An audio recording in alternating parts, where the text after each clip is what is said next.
Bienvenue dans les Évidences du Coran, une série où nous revisitons les thèmes coraniques à la lumière d'une analyse linguistique rigoureuse et des sciences modernes. Alors ici, pas de discours obscur ou culpabilisant, nous cherchons à comprendre le texte dans sa clarté, sa logique et sa portée universelle. Chaque épisode propose donc une lecture scientifique et spirituelle pour redécouvrir le Coran comme un espace de réflexion, de bienveillance et d'évidence.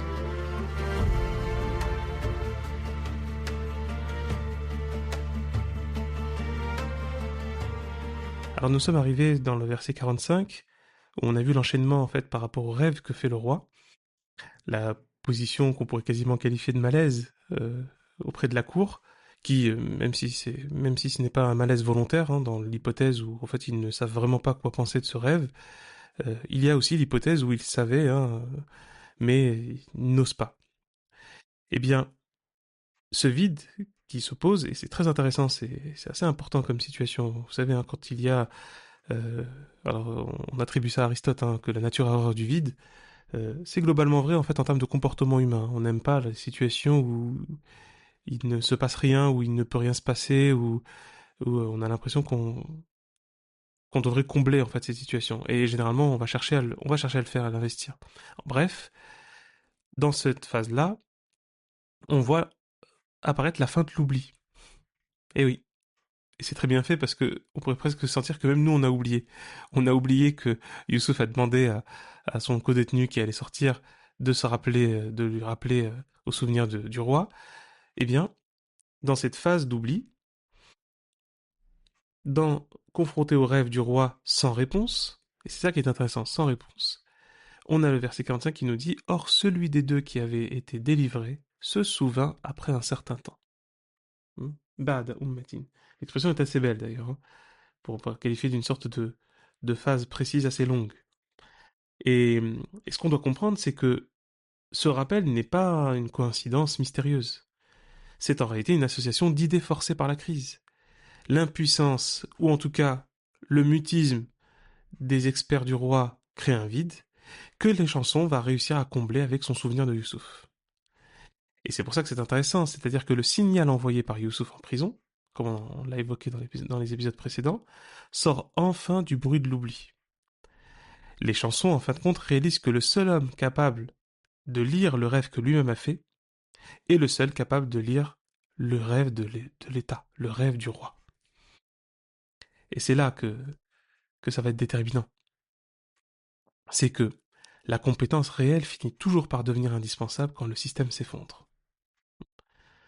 Et le déni des experts, d'une manière ou d'une autre, va être le moment où un outsider, Youssouf, devient le sauveur. Et là où c'est intéressant, c'est que, on a envie de dire, ça va aller très vite. C'est-à-dire que, même la manière dont c'est fait, hein, dans la narration, dans la manière dont c'est évoqué et mentionné dans le Coran, c'est-à-dire à partir du verset 46, pardon, on voit que ça s'enchaîne avec Yusuf Ayyuha Siddiq. Et en gros, on est directement dans la rencontre de l'ancien codétenu de Les Chansons qui vient parler directement à Youssouf. C'est intéressant parce que cette manière de procéder, c'est comme une sorte d'enchaînement en fait, hein, d'enchaînement d'événements où, qui passe un peu sans transition, parce que c'est même l'expression du verset précédent, dans le verset 45, c'est c'est que ce que c'est les chansons qui dit Ana unabbi'ukum, moi je vais vous informer de son interprétation, de l'analyse et de la cause, de la source de ce rêve. Fa'arsilun, euh, envoyez-moi. Et, et là on pourrait se dire envoyez-moi, normalement une sorte de narration longue dirait envoyez-moi, puis trois petits points, le voilà en train d'arriver et de retrouver et d'être dans ses retrouvailles avec Youssouf. Eh bien là non, c'est Youssouf, ayyuha Siddiq. C'est en gros, ça va direct. C'est tout de suite, il est en train de lui parler. Pourquoi? Pour montrer deux choses. Pour montrer que là, le temps va se contracter. Là, les événements vont s'enchaîner. Et pourquoi? C'est le deuxième élément, c'est parce qu'en fait, il y a urgence. Il y a bien un problème. C'est assez sérieux, le rêve qu'a fait le roi. Et donc là où c'est intéressant, c'est que il lui dit tout de suite, il dit Eftina, donne-nous, éclaire-nous sur, et là il enchaîne, sur cette vache grasse qui se font manger et dévorer par cette vache maigre, et cet épi vert, et cet épi, et cet autre épi sec, que je puisse revenir auprès des gens afin qu'ils savent. La'allahum ya'lamoun. Afin qu'ils savent. Encore une fois, c'est très intéressant parce que les mots sont importants et le Coran choisit bien ces mots, c'est qu'il veut nous montrer qu'il s'agit d'un savoir. Ce n'est pas de la divination. Ce n'est pas une sorte d'oniromancie mystique. Non, c'est un savoir. C'est une analyse. Et c'est tellement vrai que qu'est-ce que fait Youssouf? Eh bien, il présente l'analyse et en fin de compte la solution. C'est ça qui est intéressant. C'est qu'il dit قال تزرعون سبع سنين دأبا.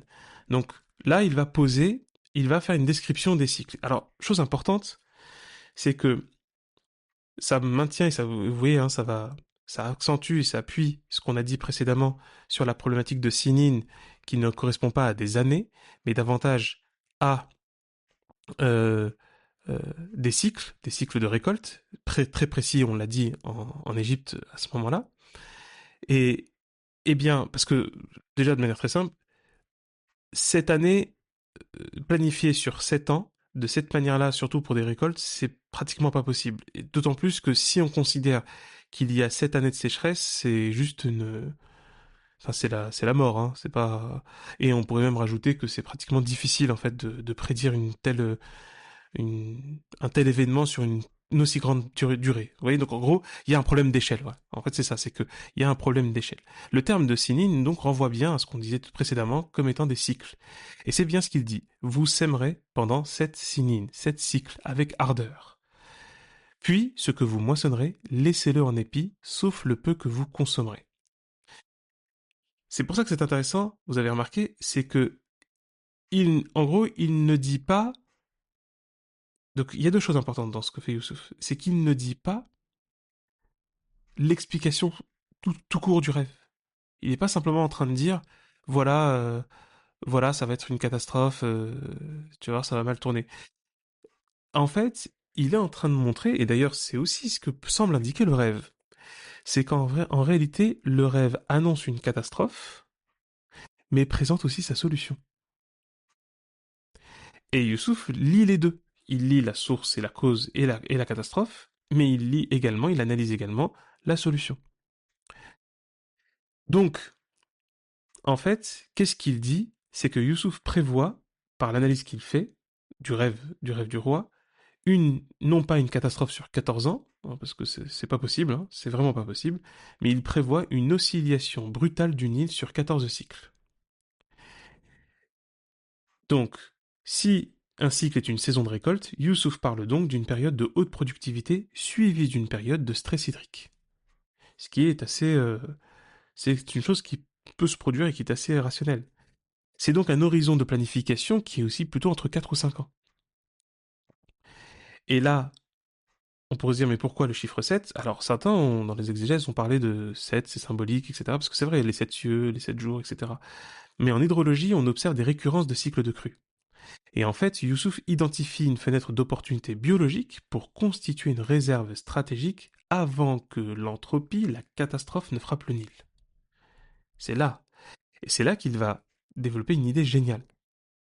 À partir, évidemment, hein, du rêve. Vous voyez, c'est ça qui est intéressant. C'est-à-dire que même quand on peut se dire, bah, Youssef est génial, c'est que oui, mais en fin de compte, il n'a pas réellement pensé tout seul, puisque ce n'est pas lui, c'est pas Youssef qui fait le rêve. Alors on pourrait pousser le truc en disant, bah, heureusement que c'est pas lui qui fait le rêve, parce que de toute façon, quelle serait la valeur d'un rêve d'un détenu pour une situation aussi importante et grave? Vous voyez. Donc oui, c'est une bonne chose que ce soit le roi qui fait ce rêve-là, mais que le roi fasse ce rêve n'est pas un hasard. Et dans le sens, non pas parce qu'il serait élu, non, parce qu'il est réellement préoccupé. Mais regardez pourquoi je dis qu'il est préoccupé. Bah parce que, qu'est-ce que vous voyez dans le récit précédent des deux codétenus? C'est que les deux codétenus ont fait également un rêve qui est aussi et surtout le fruit de leurs préoccupations. En fait, ils ne sont pas en prison par hasard, bon gré mal gré évidemment, et, euh, et donc ils sont préoccupés du sort qui les attend. Et c'est ce qui les a conduits à faire un rêve. Rêve qui arrive à comprimer, à condenser à la fois leurs préoccupations, mais aussi l'analyse inconsciente. Et bien là, c'est la même chose.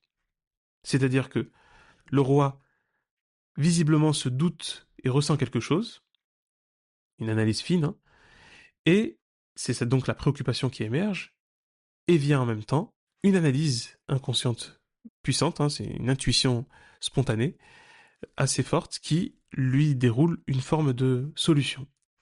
Et c'est ce que va faire, et c'est ce que Youssouf va capter. Youssouf va faire le lien. Ouais. Ce qui est le travail profond de toute personne qui s'investit dans le savoir. La science, c'est ça, hein. La science, c'est faire des liens. C'est d'où la notion arabe de aql. Aql, aqala, qui signifie faire le lien. Raccrocher les choses, lier les choses. Donc c'est faire le lien. Et parce on n'invente rien en fin de compte, hein. On comprend une relation, on comprend des relations de causalité, on comprend des relations de cause à effet, on reprend des réactions en chaîne, on comprend euh, des, comment on dit, des covariations concomitantes, hein. C'est-à-dire que des phénomènes vont varier en même temps dans les mêmes instances, et qu'ensuite on va être sûr est-ce que c'est la bonne cause qu'on a identifiée ou est-ce que ce serait pas une autre cause, ainsi de suite. On identifie des mélanges, on identifie des phénomènes. Bref, la science c'est ça. La science c'est de faire des liens. Et bien souvent, hein, c'est assez connu, on parle également donc de ce point de vue-là d'intersubjectivité, c'est-à-dire que en fait vous pouvez comprendre quelque chose, et une fois que vous l'énoncez, vous avez énoncé ce que vous avez compris, eh bien quelqu'un d'autre va réussir à faire des liens que vous-même vous n'avez pas envisagés. Et grâce à cela, on va avancer davantage et on va te comprendre encore d'autres choses. C'est toute l'importance, hein, de ce qu'on appelle l'intersubjectivité, et donc le fait d'échanger les connaissances, d'échanger les compréhensions, d'échanger les observations. Ça permet d'ailleurs de réduire les marges d'erreur, hein, en se disant que ah non non mais là non c'est pas tout à fait rigoureux parce que même moi j'ai essayé et j'ai vu ça marchait pas. Vous voyez c'est comme ça en fait, hein, c'est tout l'enjeu du travail scientifique et pourquoi ça se fait inévitablement de manière collégiale. Bref, Youssouf de ce point de vue-là va pouvoir lui faire les liens. D'où la notion de ilm, la'allahum ya'lamoun. Peut-être ainsi, hein, parviendront-ils à ce moment-là à savoir. Et donc Youssouf développe et il dit justement après le ce qu'il dit sur la phase de récolte, il le dit bien, c'est laissez-le en épi. Fadaruhu fi sunbuli. Gardez, conservez, en fait il propose une méthode de conservation par l'épi. Et ça, là par contre, il y a vraiment une expertise de la part de Youssouf. Ça s'invente pas, c'est quelque chose qu'il a dû apprendre et qu'il a dû maîtriser. Ce qui en fait nous permet davantage de mieux cerner quel était le rôle de l'Aziz. Et oui, parce qu'il l'a forcément accompagné, et en tout cas il l'a forcément appris auprès de lui. Et là, c'est un point de rupture avec la gestion classique. C'est que, malgré normalement le fait qu'il puisse accéder, qu'il va avoir une bonne culture, eh bien, il va faire une rupture en disant qu'il ne faut pas battre le blé. Pourquoi? C'est là que c'est intéressant, et on voit que c'est clairement de la science. D'abord, une donnée entomologique, le charançon du blé, hein. C'est Cytophilus granarius, donc ça attaque le grain nu. Enfin, c'est un insecte, hein, qui attaque le grain nu. Donc l'épi, la glume et la glumelle constituent en fait une barrière physique naturelle. Et donc ça déjà, ça permet une conservation. Ça optimise la conservation. À cela se rajoute une autre dimension, la biochimie. C'est que l'épi, préservé, maintient le grain dans un état de dormance protectrice. Et en fait, ça limite son oxydation et l'échauffement de la masse stockée, qui est crucial par rapport au climat de l'Égypte. Donc, c'est là une stratégie puissante de viabilité, c'est que stocker le grain de cette façon permet de conserver son pouvoir germinatif pour le cycle suivant. Youssouf ne stocke pas seulement de la nourriture, il stocke du code génétique végétal. Ça, c'est puissant. Et donc, c'est après là qu'il dit que, verset 48, puis viendront après cela 7 cycles de pénurie, qui consommeront ce que vous aurez amassé. Et là, c'est théorie des réserves. En fin de compte, Youssouf propose quoi? Un modèle de consommation contrainte. On ne stocke pas le surplus, on stocke le nécessaire. Et c'est là que c'est intéressant, c'est sauf le peu que vous consommerez. En fait, il instaure une économie de guerre, une économie de crise, une économie de pénurie en pleine période d'abondance. Et ça, c'est très intéressant par rapport à nous-mêmes qui vivons le jeûne du Ramadan dans une société, dans une économie d'abondance. Et bien en fait, c'est une décision politique très forte. Parce qu'il impose une austérité alors que les silos débordent. Et ça demande un courage, une rigueur et aussi une véritable démonstration. Et ça montre aussi tout l'intérêt que assumer et maîtriser une pénurie volontaire, c'est-à-dire une consommation frugale très réduite, volontaire à un moment donné permet de prédire et de prévenir des situations de stress et de catastrophe. C'est ça, c'est pour ça que quand on parle de rationnement, hein, ça prend sa racine de ratio qui veut dire la raison. Et c'est montrer que Youssouf, justement, est quelqu'un de très imprégné de rationalité. Et cela ne retire en rien sa spiritualité et son lien avec le divin. C'est même le contraire. C'est quelque chose qui se combine. C'est quelque chose qui même se sublime. Et là, qu'est-ce qu'il dit au verset 49? Puis viendra une année. Vous voyez, on parlait de sinin parce qu'on parlait de cycle court. Et alors de deux choses l'une. Soit désigne année, comme on le trouve quasiment tout le temps dans le Coran de ce point de vue-là, soit il signifie en fait l'accomplissement de tout un cycle. Donc l'un peut fonctionner avec l'autre, hein, de toute façon, parce que si on est sur 3-4 cycles sur une année, eh bien effectivement, on a cette idée de qui embrasserait en fait tout un ensemble de cycles. Oui. Et donc qu'est-ce qu'il dit? Vous voyez, donc c'est pour ça que le Coran est très rigoureux, hein, et ça demande effectivement des approfondissements, mais au moins vous pouvez retenir ça, c'est que Sinin on est sur des cycles courts, et on est sur quelque chose sur l'accomplissement d'un ensemble de cycles qui, au moins de manière générale, peut désigner l'année. Et donc, puis viendra une année où les gens seront secourus et où ils presseront. Ah, là, c'est vraiment le wafihi yarsirun. Et généralement, on presse le raisin et les huiles aussi. Hein. Donc, là où c'est intéressant, c'est que on passe de la céréale de survie, et c'est là que c'est intéressant, c'est très rigoureux, hein, on passe de la céréale de survie aux produits de luxe et de plaisir, l'huile et le vin. C'est le signal de la reprise économique. Le système est stabilisé.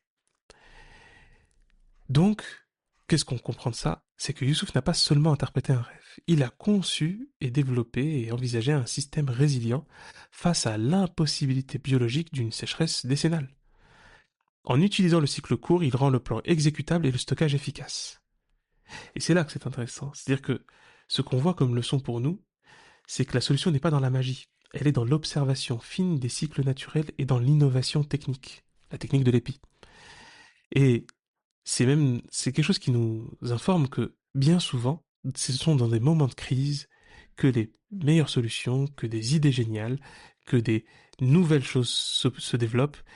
Et pourquoi? Parce que précisément cet état de contrainte nous rend inévitablement, en tout cas pour celles et ceux qui y parviennent, ouverts. Parce que de l'autre côté, c'est vrai, les situations de crise peuvent aussi euh, fermer les gens qui sont dans cette situation-là en envisageant plus de solutions parce qu'ils sont complètement affolés par la catastrophe. Et c'est là la différence, comme le dit d'ailleurs le Coran, entre quand il dit ceux qui savent et ceux qui ne savent pas, c'est pas une sorte de hiérarchie aristocratique, non, c'est pour dire que celles et ceux qui savent, ce sont les personnes qui sont réceptives, qui sont à l'écoute, qui sont prêtes à apprendre et à comprendre.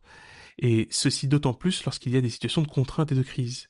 Alors que le jahl, la notion d'ignorance, n'est pas le fait d'être dans un défaut de connaissance, dans un peu de savoir. Non, c'est précisément être dans un état où on n'est plus réceptif, où on ne parvient plus à recevoir et à entendre. Et c'est ça, hein, c'est d'ailleurs pour ça que plusieurs fois, c'est mentionné plusieurs fois dans le Coran, Inni a'udhu billahi an akuna min al-jahilin. Je demande à ce que Dieu me préserve d'être parmi cette ignorance-là, ces ignorants, hein, dans le sens qu'on vient de décrire. Et c'est là qu'on voit que, d'ailleurs, Youssouf fait quelque chose d'intéressant, c'est qu'il ne donne aucune condition. Il, il analyse et présente son expertise, il donne son audit, littéralement, hein. Il livre son conseil stratégique directement, on oserait presque dire gratuitement. Pourquoi? Parce qu'en réalité, il y a urgence. Et aussi parce que il est probable que Youssouf se dise qu'il est probablement le seul. Enfin, ça serait logique vu qu'il a vu les chansons arriver et lui dire qu'il y a personne qui est au courant, qu'il y a personne qui est capable de le décrire. Donc il a confiance aussi. Il a confiance en sa compétence, il a confiance en cette qualité qu'il a, et il sait que toute cette expertise qu'il donne, c'est là que c'est très fort. Eh bien en fait, elle va porter ses fruits et elle va mener à quelque chose de très utile pour lui. Et c'est ce que évidemment nous verrons demain pour le prochain épisode. Merci. Merci d'avoir écouté cet épisode des Évidences du Coran. Alors pour aller plus loin, vous trouverez l'explication, la description en détail euh, au bas de l'épisode, avec les références complètes que vous retrouverez dans le Patreon, cet espace dans lequel vous pouvez suivre davantage de contenu, davantage d'événements, davantage d'interactions avec moi et de support.